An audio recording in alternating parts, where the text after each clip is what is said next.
Okujaguza no kushemererwa nibyo byababiri ya Root Progressive Nursery and Primary School muri Mbara City bwanyuma yabeje babo bono kwije mu idara ryo kubanza hamwe n'irya kabiri. Sinaganye nyine natumanya bigani nimporaje munonga abanyuma gukora kuri gate 4 bigezebi.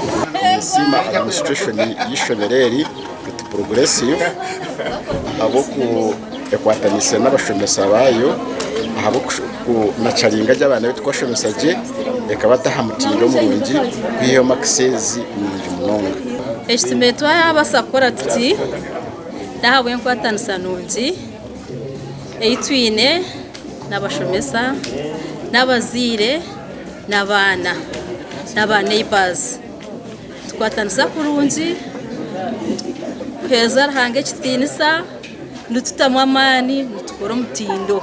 Abeji n'abazire basima Ruhanga hamwe n'abashomesa abo ufite amamano kurebeka ngo abeji batungo bwegese bwo murembe. Sima Ruhanga abo kusinguriza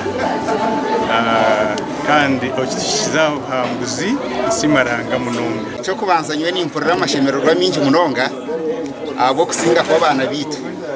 Muno mutabana wanje ayimsibwa Adolf abo buhanguzo bwakozire right from P1 up to the end. Abo kwani nchisimsa munonga banyita uri kwera festa no kushemera boko abo mwana wanje ogu ska amru aba agura gitsimshanju nsima bashomesa abatire mwamani sima heditcha twatira ukabazire bamwe twatadwe basa okabwe mbabazi zarwa